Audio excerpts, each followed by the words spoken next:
Okay, welcome and thank you for being here today for the Commerce Commission's annual Stakeholder event in Wellington, and we will be holding a similar event later this week in Auckland. For those of you who I haven't met before, my name is Brent Alderton. I'm the Chief Executive of the Commerce Commission, and it is my pleasure to welcome you here today. We also have all of our commissioners here, and I'll just ask them to stand one by one, please. So Sue Begg, our Deputy Chair, Stephen Gale, Jill Walker, Graham Crombie, Elizabeth Wilson and Anna Rawlings, and a number of Commission staff are here as well. So we're going to speak for about 40 minutes and then we'll have some time for questions, and then hopefully following that you'll be able to join us for drinks afterwards. So I'm going to hand over to Mark now, who will cover some of the highlights from the past year and then make some brief comments about the year ahead. Thank you. Right, well, welcome to our stakeholders function for this year. Look, I'd like to go through fairly briefly the number of key achievements and work streams over the last year in relation to each of our three major branches: consumer credit, competition and regulation. This is a small snapshot of what is an agenda which is increasingly broad for us as an organisation. And then once I've done that, there'll be some brief comments about the year ahead. Dealing first with consumer credit highlights.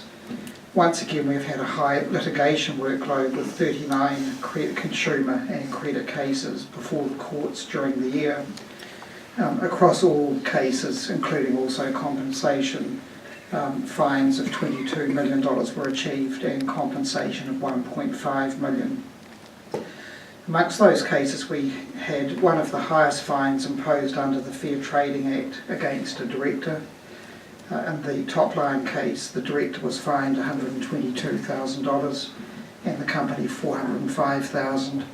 This case related to the company representing products to be bee pollen made in New Zealand, when in fact it was produced and processed in China. We also, this last year, had the first prison sentence handed down in a case involving a mobile trader, and this person took money with no intention of delivering goods. Only 9 of more than 300 customers who paid for goods received them. That trader faced charges under the Crimes Act and was sentenced to 2 years of imprisonment. We have had a number of high-profile investigations during the year, and some of the largest fines handed down under the Fair Trading Act and major companies facing charges are as follows, and I'm just briefly referencing but 3 of the examples we had. The first is Reckitt Benckiser. They were fined $1.08 million on charges relating to their Nurofen-specific pain range products. The packaging of these products and the website gave consumers the impression that the products were targeted to relieve specific kinds of pain. In fact, the products all contain the same ingredients and worked identically. And so consumers paid significantly more for these products compared with other ibuprofen products that would have had the similar effect.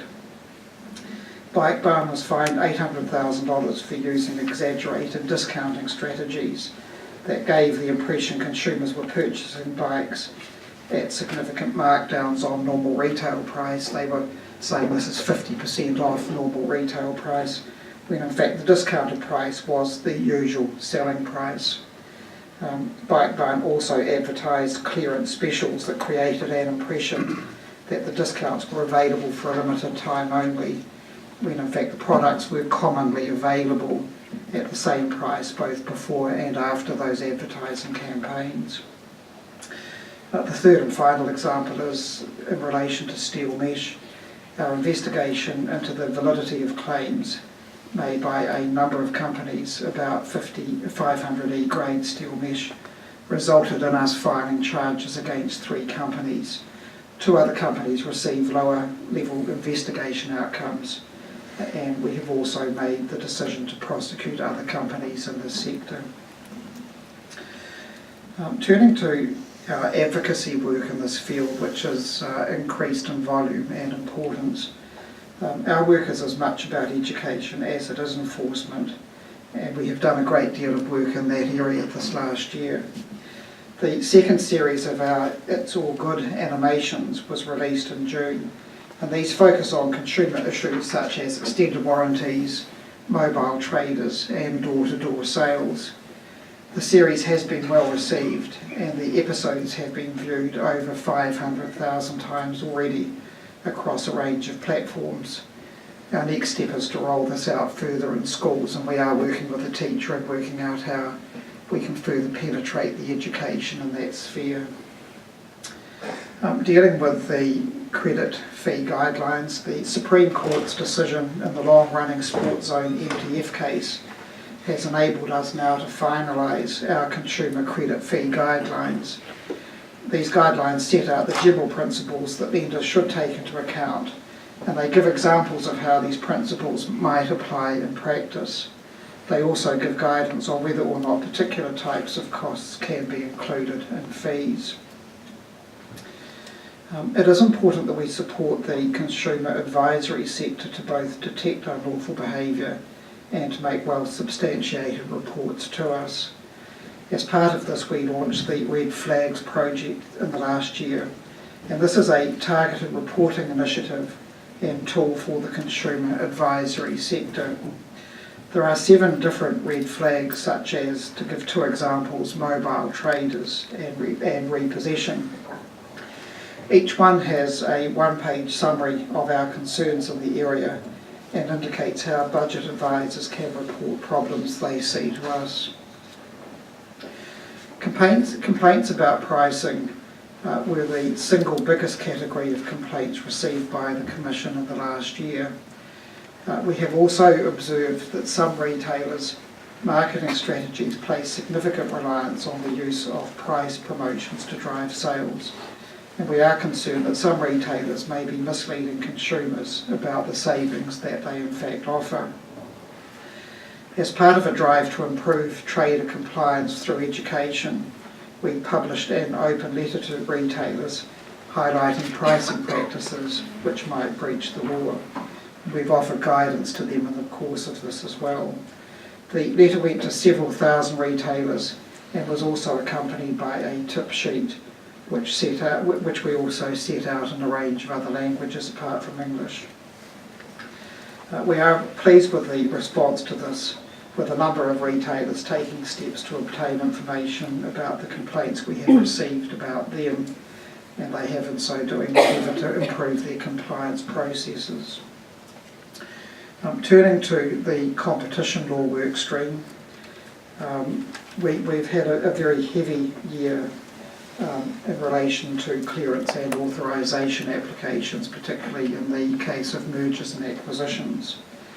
And we have had in the last year some of our most complex cases, including Vodafone, Sky and NZ Fairfax. These have been amongst the most challenging cases that we have had to consider. While we have declined more merger applications in the last year or so than we have in previous years, it is not a sign of a change in process or approach from the Commission. We continue to apply the Commerce Act in the same way as we always have. Each case will turn on its own particular facts. Cartel cases, again, have been a busy area of activity in the competition branch. We have continued to take action against domestic cartels, and both of our most recent cases have evolved out of industry gathering meetings, which again is a very common problem that needs to be considered in relation to collaboration between competitors.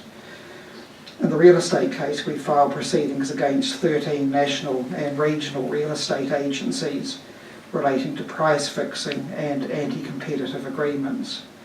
The agencies all agreed to pass on the cost of listing on Trade Me to vendors in response to Trade Me changing its fee structure significantly for the manner in which it advertised properties for sale.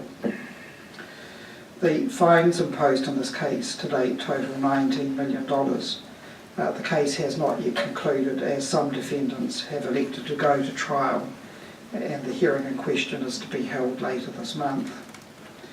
In the livestock cartel case, we filed proceedings against 3 companies and a number of individuals for price fixing in connection with the introduction of the National Animal Identification Tracing Act. Proceedings against the final defendant in that case still remain before the courts. So that's the snapshot on competition work. Turning finally to regulation highlights. In regulation, we released our final decisions on our review of input methodologies, which are the rules, requirements and processes that apply to sectors we regulate under Part 4 of the Commerce Act. And so this was the second set. The first set of these was in December 2010. This was the first reset of the input methodologies. We worked hard to ensure effective stakeholder consultation occurred throughout this review process, and we've had very positive feedback about that, and I think it was a very collaborative working relationship that evolved through that process where we got to hear the views of all interested parties. We have made a small number of targeted changes in our decisions, and we are in fact pleased that the input methodologies needed little modification. It is a regime which is continuing to evolve and to deliver greater certainty. Turning to performance measures for the electricity distribution business companies, we took the initiative of publishing one-page summaries of key performance measures for the 29 electricity lines companies. These summaries are designed to promote a better understanding of each lines company's performance by providing high-level statistics such as profitability, capital and operating expenditure, asset condition, revenue and network reliability. We also wanted to make the information easily accessible for a wide range of stakeholders, and this also allows comparisons to be made across companies. Turning to the gas pipelines, we released our final decisions on the default price quality paths for gas pipelines. This sets the revenues and minimum quality standards that the gas distribution and transmission businesses must comply with. Primarily driven by a lower cost of capital, we decided that the maximum revenues regulated gas pipeline businesses can recover from users would decrease by around 13% or $33 million a year. Telecommunications regulation again has had a very busy year. We released a study showing that 90% of the recent reductions in Chorus's regulated wholesale broadband prices have in fact passed through to consumers. In December 2015, we announced final decisions on the wholesale prices Chorus could charge internet providers for its broadband services over local lines. Those decisions produced a net decrease of just under $4 per month per customer, compared with the wholesale prices a year earlier. A sample of 80,000 residential consumer bills showed that nearly 90% of the price drop has in fact been passed through to consumers. Still on telecommunications, we released our final decision on our review of the non-price features of the review of non-price features of UBA. Unbundled bitstream access enables retail telecommunications companies to provide internet services over Chorus's copper network without installing their own equipment and exchanges. The review focused on the service that Chorus must provide to retail companies with the aim of ensuring the best possible range of competitive broadband services over copper. The main change as part of the review has been to add a standard that ultimately requires Chorus to keep its UBA service free of congestion as traffic usage grows. My final slide relates to the challenges facing us in the year ahead. We have 2 major merger appeals at the moment in relation to NZ Fairfax, and that hearing is in the High Court next month, October, and the Vero Tar appeal is scheduled in the High Court to start late in January next year. We have received Powerco's application seeking a customised price quality path. Powerco are the second lines company to apply for such a path, which takes into account the company's specific circumstances. So these are tailor-made to the particular circumstances of electricity lines businesses, where they say that the default price quality path doesn't suit their needs at a particular point in time. We have, of course, already done one of these. The first was the application from Orion after the particular circumstances facing that company with the Christchurch earthquake. Powerco proposes to invest $1.32 billion in upgrading its electricity lines network over 5 years to account for two matters: first, population growth, and secondly, to replace or upgrade ageing assets. This is an increase of 55% on what it has invested in the network over the last 5 years. We have, outside of regulation, moving back to consumer, we have a broad range of consumer cases before the courts in the coming months, including several more mobile traders, a number of construction cases including steel mesh, and also some further credit contracts and Consumer Finance Act cases. It is fair to say we have, I think, by far the busiest litigation program in consumer law that we have had for a long time. We will also next week be releasing our annual consumer issues report, so this will be the third year that we've issued this report, and it's become an annual feature of our consumer work stream. The next point to note is that there has been an amendment to the Commerce Act under the Cartels Bill, as most of you will know. This has finally been passed after a number of years in the process. Among other things, it has introduced a competitor collaboration regime under which we can grant clearance for an arrangement such as a joint venture, which provides positive benefits such as increased innovation, reduction in production costs, or lower prices. We are currently working through all of the documentation that needs to be changed, and we now have an application form and register on our website. Our previous draft guidelines are now out of date, as changes were made to the bill before it was passed. We are in the process of updating our guidelines, and so these will be available hopefully in the not too distant future.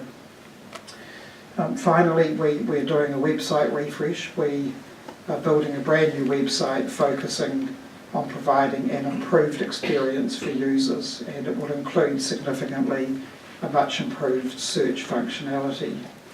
It also features a central case register which will bring all of our existing registers into one place where you can easily filter and search to find what you are looking for.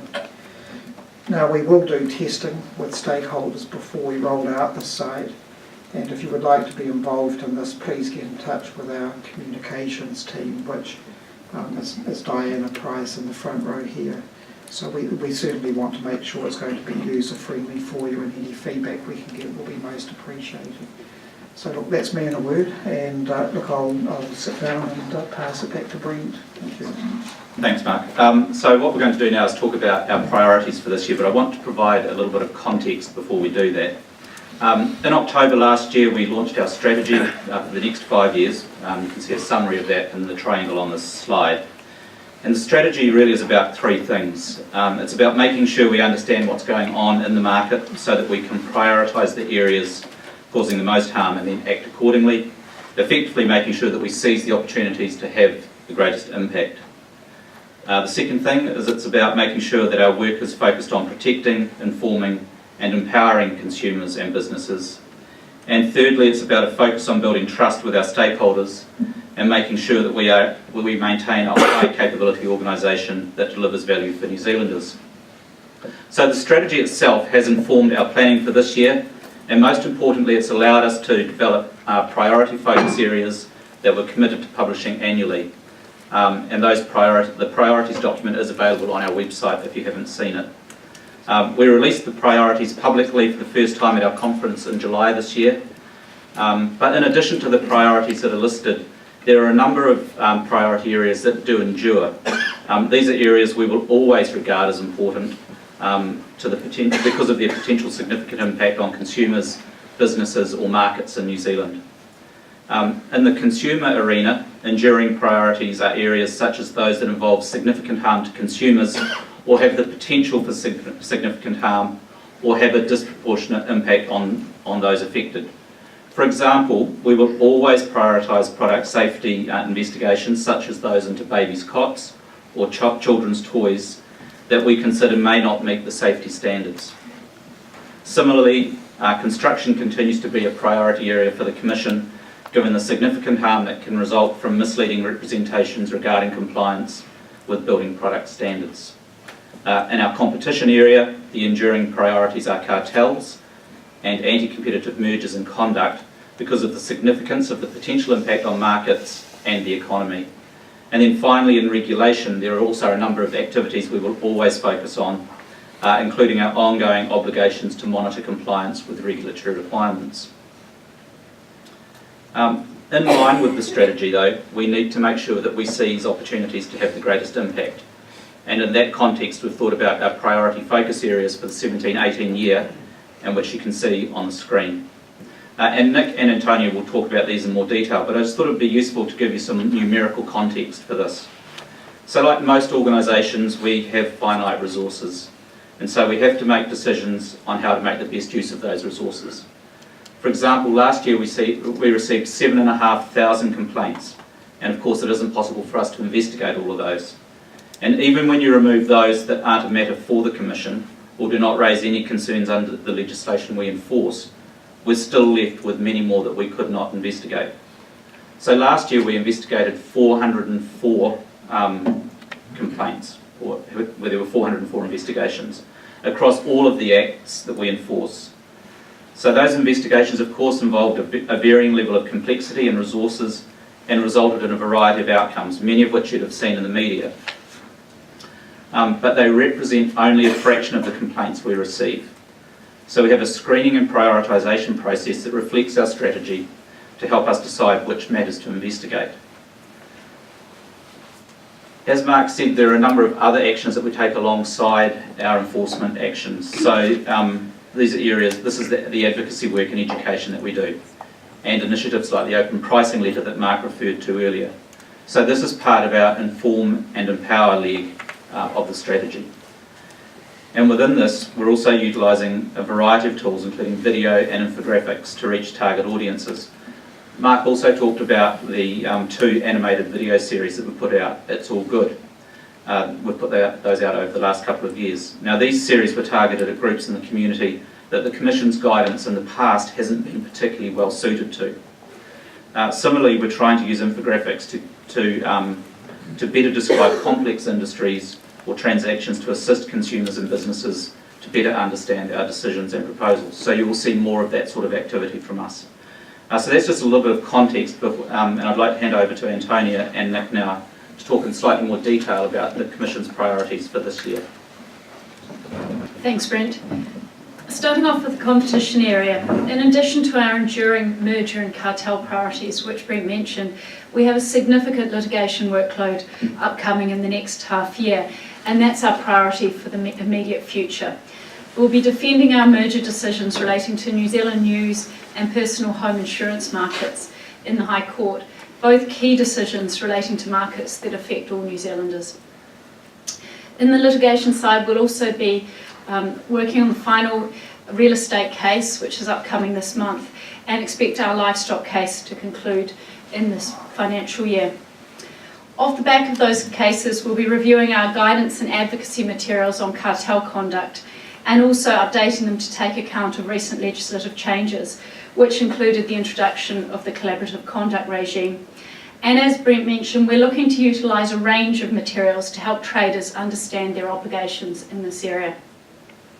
We're also looking to improve the efficiency and transparency of our merger process and have announced that we'll be proactively publishing our letters of issues and letters of unresolved issues in those cases. Moving on to the credit area, responsible lending will be our focus in 2017-18. We've focused in recent years on obtaining a clear precedent on fees and on disclosure obligations in the mobile trader sector, otherwise known as truck shops. Many of the cases there related to disclosure provisions, but changes in 2015 to strengthen our credit laws introduced responsible lending provisions, which mean that lenders must make reasonable inquiries before signing borrowers up to a loan to ensure it meets their needs and that they can afford it. Despite our cases and significant educative approach to the sector, there are still lenders failing to comply with these principles, potentially putting people at risk of hardship. We have a number of cases in relation to those provisions that we're prioritising to address and prevent harmful behaviour. Another area on the consumer side that we're prioritising this year is credence claims. Credence claims are those made about a product that can't be easily verified. For example, when you buy an egg, you can't tell whether or not it's a free-range egg simply by looking at it. Credence claims are particularly common when it comes to food and country of origin. We've made this a priority area because we've taken a number of credence cases in recent years involving yoghurt that wasn't yoghurt, alpaca that wasn't alpaca, and made in New Zealand bee pollen that, as Mark mentioned, was made in China. We took a case to the High Court involving nutritional supplements, which found that a representation of New Zealand made may be misleading if the key ingredients don't come from New Zealand. We want to ensure that these lessons have been widely learned across industry. Many consumers make purchasing decisions based on credence claims for health or ethical reasons, and they may pay a premium for those products. False or misleading credence claims can also have an impact on New Zealand's reputation with tourists and harm our export markets. Therefore, we'll continue to build on our work to address false or misleading claims in this area by engaging with industry and across government and taking cases where appropriate. Finally from me, we've made retail telecommunications a focus area for 2017-18. Almost every New Zealander uses a mobile or fixed line phone and broadband. Purchases in this sector can make up a significant part of household costs, and choices can be complex. We've done a lot of compliance work with the sector and taken a number of Fair Trading Act cases in recent years. Our work under the Telecommunications Act has been focused on wholesale access to promote retail competition. This has delivered improvements in retail price and value for consumers in terms of data and bundles, with consumers now paying less for both mobile and broadband. However, despite this work, the sector continues to generate a high level of complaints from consumers, and we continue to see conduct that is problematic. Combined with our concerns about service quality, this indicates there's still work to be done. The focus on retail telecommunications will have a number of work strands. We'll continue to work with industry, using our enforcement tools where appropriate to address conduct that we think may breach the Fair Trading Act, in order to drive a step change in behaviour. We issued warning letters last month to a number of providers for practices we view as in breach of the Fair Trading Act, and will continue to focus closely on representations made in advertising, invoicing and contracts. We'll also be reviewing the clauses in standard form telecommunications consumer contracts following our report into unfair contract terms in the industry to check that changes have been implemented as agreed. We're preparing for the proposed changes to the Telecommunications Act, which would provide us with greater powers to assist us in addressing issues and protecting consumers, and we'll continue to work with the MB on this. Also, we have a cross-branch telco team considering the types of issues arising in the sector, so that going forward we are well placed to consider how best to utilise those new powers.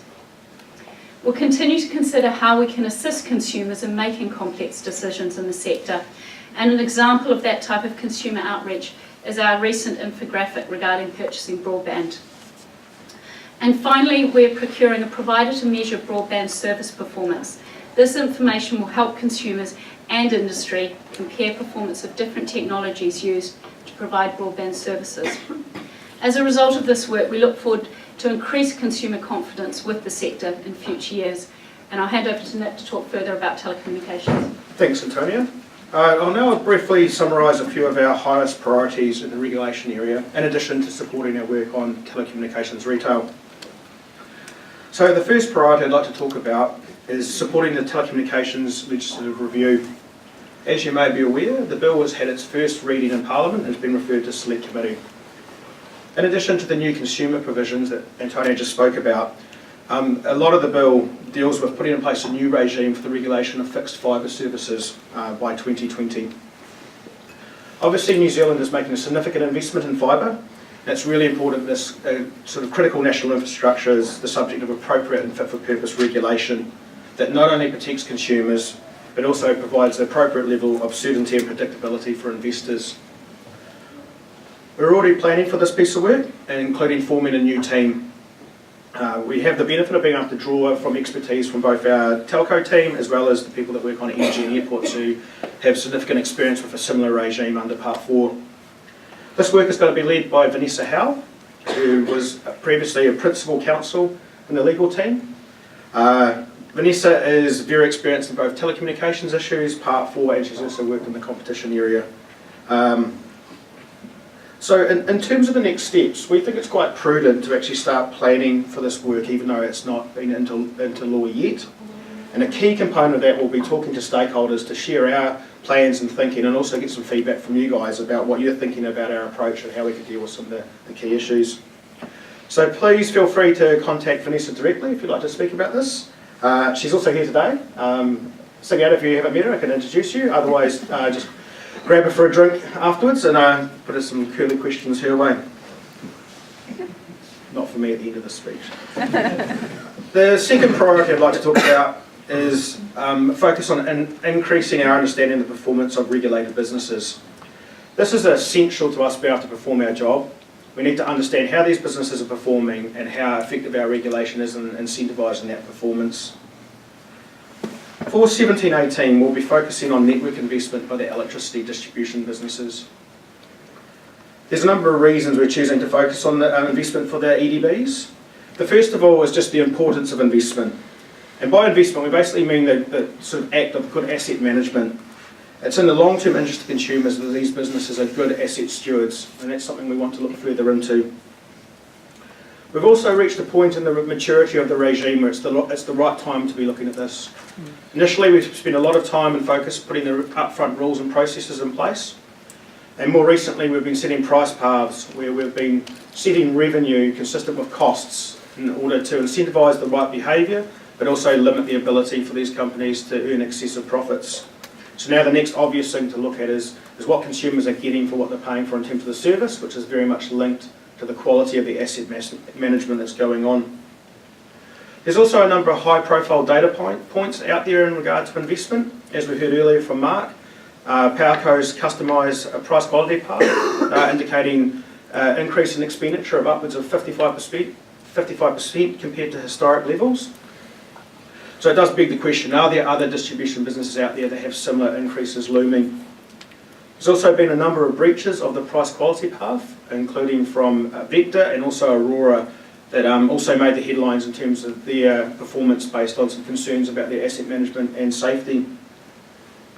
And finally, leading into 2019-2020, when we next reset the electricity distribution businesses, having an understanding of their future investment needs will be very important to inform that piece of work. So in terms of what you'll see next, we plan on issuing an open letter fairly shortly, setting out what we'll be focusing on in terms of this priority. At this stage, we're just fact-finding. We don't have any preconceived ideas. And what we want to do first is just get out and have some more direct engagement with the distribution businesses. We want to get out there and talk to these businesses, understand a lot more about what they're thinking in terms of their future forecasts and what issues and concerns they have on the ground out there in the real world. And we're also interested in any other stakeholders that might have views and insights into this area as well. So finally, the third priority I'd just like to talk about is it's really linked to that increased understanding of performance. It's really focusing on making that those insights we have more available to a wider audience. Obviously, there's a lot of interest in the performance of these regulated businesses. You only have to look at the headlines or social media when prices go up. or there's an outage, or there's a consumers encounter a barrier to adopting new technology like PVs or connecting to the fibre network. So we recognise there's a lot more we could do to promote more understanding out there, and we're doing this through focusing on a couple of areas. First of all, we just want to get more information out there into the public domain. We have a lot of information we've collected over the years through information disclosure and for doing our various regulatory activities that we could get more of out into the public domain. But key to that is really focusing on making sure that there's insights that are available and are more accessible to being well understood by a wider audience. And then also in terms of how we deliver this, we can make use of a number of different channels and media for doing this. And we do have a couple of recent examples. Earlier Mark was speaking about the one-pager. It's quite a busy one-pager, so we haven't shown it today, but those that have seen it, it basically summarises some key performance metrics about the distribution businesses on a single page. We were really happy with the debate and conversations that promoted out in the industry. We've also focused on producing a number of infographics. I think the couple you see up in front of you, one of them is related to draft decisions on related parties, which went out earlier last week, and the second is the final decision on the gas DPP. We've also got one for PowerCo's customised price quality path, and also the information about choosing your broadband that Antonia alluded to earlier. And we also have a video we produced of Dr. Stephen Gale talking about the pass-through study that Mark spoke about in the highlights for the year. So we think it's really important that we get this wider understanding of performance out there.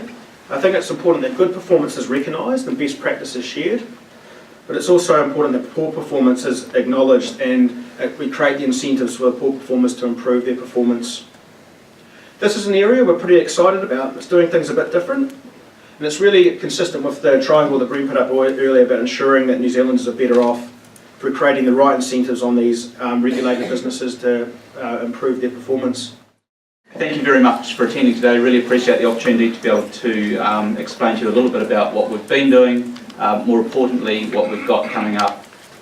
Very keen to continue the engagement, and as Nick and Antonia both said, there are opportunities for your input to the various processes that we've got going on. We know that if we listen to what you've got to say as a wider community, then we will get to a better place than if we just try to do things on our own. So please do talk to the Commission people that are here and over the next year. So thank you very much for attending today. Thank